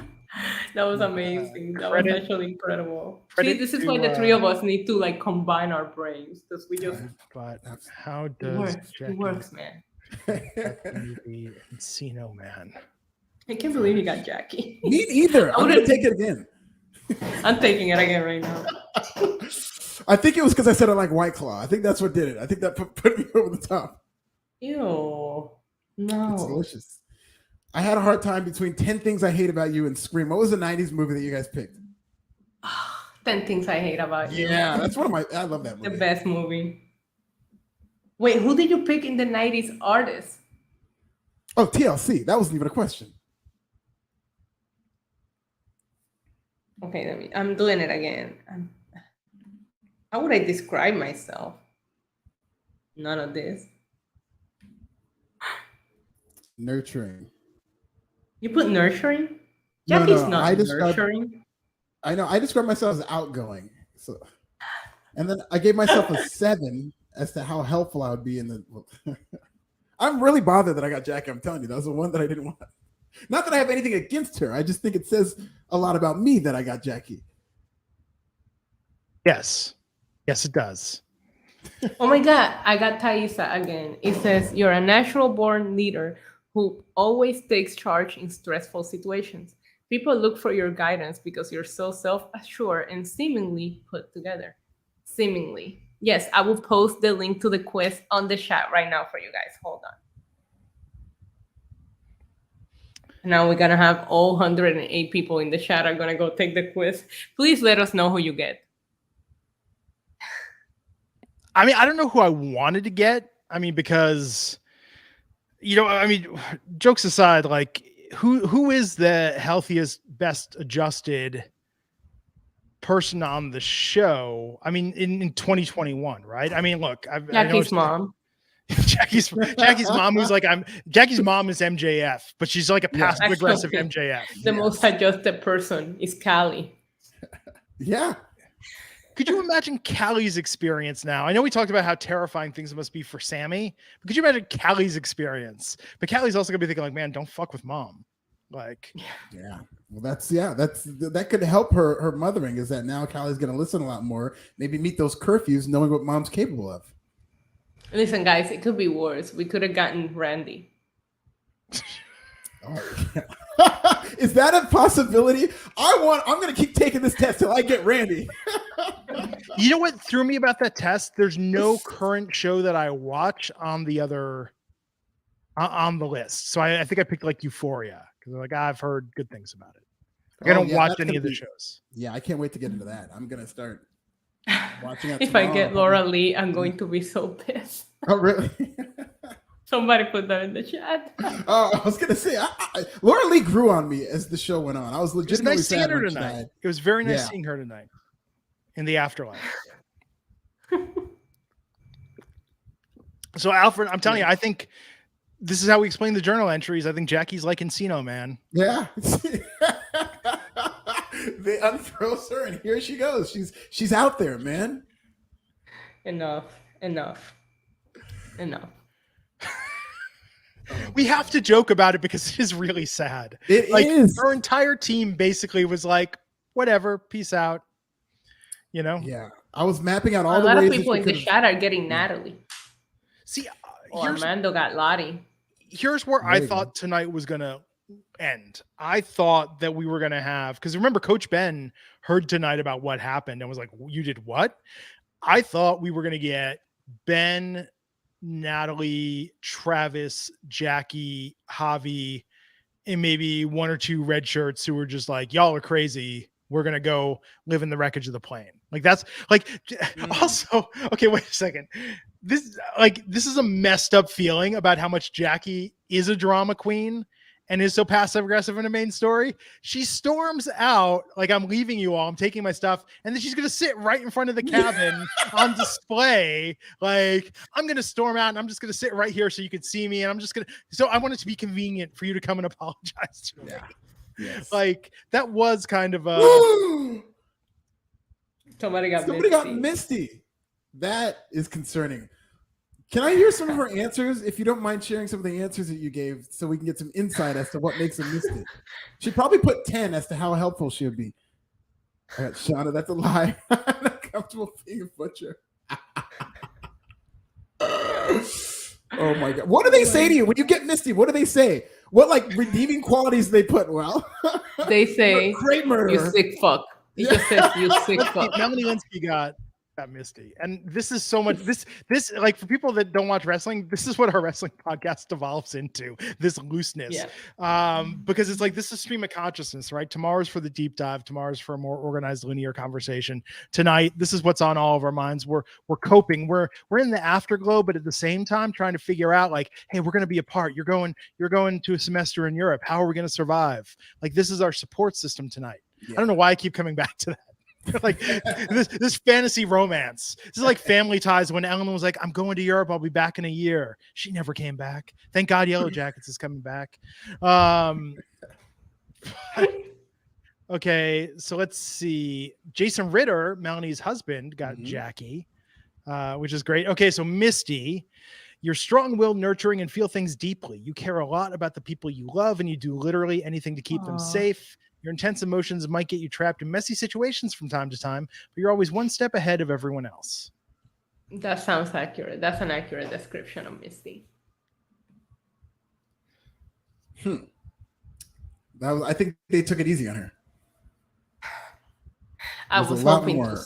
I was hoping that it would just say you sick fuck, but That's that what it should have said. Oh, after Sunshine got Nat. I'm so jealous of all you who got Ty. I think Rob Ty is the West. best one. Rob West, I got Ty too. We're awesome people. We just love eating dirt and shit, you know. Yeah. Well, hopefully not in that order. Listen, it's 4 a.m. here, okay? It's 4 a.m. here. You're a real one. You're a real one. Yes, I am. Hanging with. Man, like, I want to watch this again. I want the scripts. I want to know everything about this show. I want to know what they didn't do that they could have done. I want to know what scenes were cut. We didn't see the eyeless man in the woods. That was in the credits all season. Yeah. I thought we would get that. We did not get that. What the hell? Did you read the article that Tawny Cypress and Jasmine Savoy Brown went to a park in Vancouver to actually eat dirt together? What? Yeah. Like as method acting? Yeah. Because they were like, we're going to be God. doing this. How should we do it? And they wanted to figure out how to mirror. Like, this is almost going to be a challenge. There's been so much press about Yellowjackets in the last couple days that it would probably take you weeks. And there's a couple people we did go out to for an interview that I think that we just asked at the wrong time. There's a lot of people that said yes. There's a lot of people I think if we wait like a month, because they have been everywhere. The cast, the creators, the crew, they've been everywhere for the last week. There's so much press out there about all of this. In fact, Christina Ricci gave a great interview where she was saying that in episode 2 with her date Stan, that her entire thing was like, it became almost a game for her and a goal to get him to have sex with her because she knew he didn't want to. Like, I mean, there's been a lot of behind the scenes stuff talking about motivations and things like that. It's been a very interesting time for press. Yeah, it has. What was I looking at? Oh my God. So Sabrina is saying, did Ty see the man with no eyes in the woods several episodes ago? Yeah. I don't remember. She saw him on the street when she was doing the press conference. Yeah, she saw him. And she saw him when she was a kid. But in the woods, I didn't see that shot in the woods that we see in the credits. No, not in the woods. I don't think she ever saw him in the woods. No. Yeah. There's stuff in the credits that they didn't use, obviously. You know, there's also some stuff someone pointed out. This is a 5-year plan, so you never know. Yeah. Oh, and in fact, we didn't see this paid off at all, but amongst Adam's possessions, someone on Reddit pointed out that there was like a camcorder. It's like a 90s camcorder that was amongst his possessions. And I want to say Ty had something similar looking in one scene. Man, if Ty and Adam are in the cult together, I mean, I don't think Ty even knows she's in the cult. I think Ty is like split personality. She's the Antler Queen. The sleepwalker. Hey, Lottie Matthews is still alive. So we talked about Antler Queen being a title that passes its way around. I'm now thinking Lottie is Antler Queen for life at this point. Yeah. It's also funny. I just heard a strange noise outside and talking about the man with no eyes. You stay inside. It got a little creepy. Oh God. Oh my God. Like I feel like a broken record, but that was just such a beautiful finale in its twisted plotting and pacing. Yeah, Matthew makes a good point in the chat. I hope we go back and see the vision that Van said she saw the night that she was attacked. She said when she said she saw something, I didn't think she was going with the supernatural element. I thought she was going to call out Ty for doing whatever it is that she was doing out there. Like I thought she said that she was going to tell Ty that what she saw was Ty eating dirt or, doing whatever it is that Ty does. Plus, the night she was attacked, Ty woke up in a tree. So Ty had done something while she was definitely sleepwalking. That's what I thought Van was going to say she saw, but she said something was out there with us, and I appreciated that I don't think that Thaisa believes in that, but at the same time, her love for Van just made her not completely shut down her theory, even though I don't think Thaisa believes her. That's why Van is out there with Lottie, bowing down to the heart of the bear.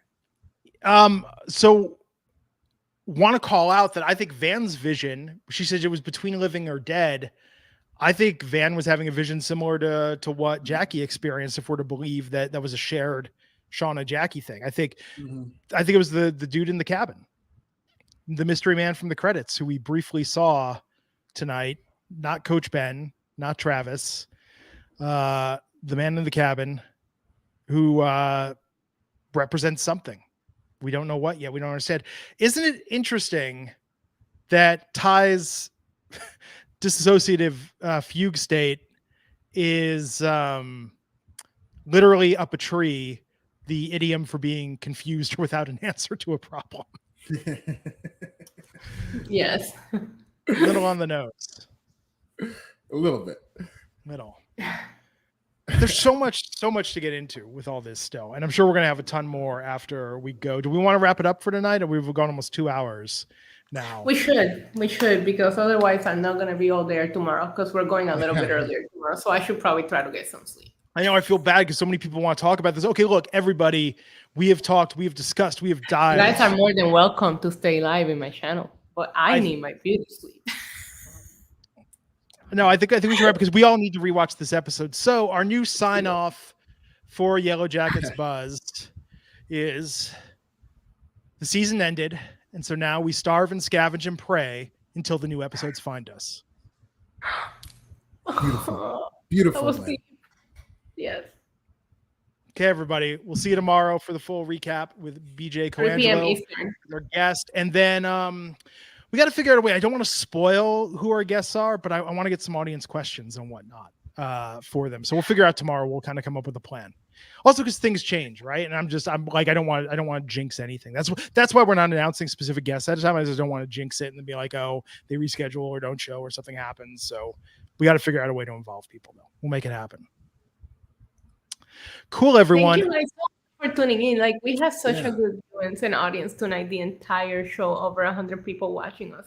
I thought we were the only maniacs up this late at night wanting to talk about this, but no. And it's so amazing how much it grows. Every time we do a live, more people show up, and it just goes to show how much this community is growing. Thank you, guys. And it's amazing because our YouTube audience is almost entirely separate from our podcast audience. We know a lot of you listen to the podcast also, but it's very interesting. So it's really cool to see it in action too. I mean, a lot of these chats that are things that I didn't even really think about. So I'm going to go back and revisit when I'm rewatching. So a very sharp crowd that you guys got here. It's really cool to see so many Yellowjackets fans. You know, but thank you for joining us, by the way. Yeah, thank you for inviting me. This has been a lot of fun. This has been awesome. Well, hey, everyone. I was going to say get some rest, but we're not sleeping tonight. We're watching the show again. So see you tomorrow for the full recap. Until then, everyone, take care. We'll catch you back here on Yellowjackets Buzz.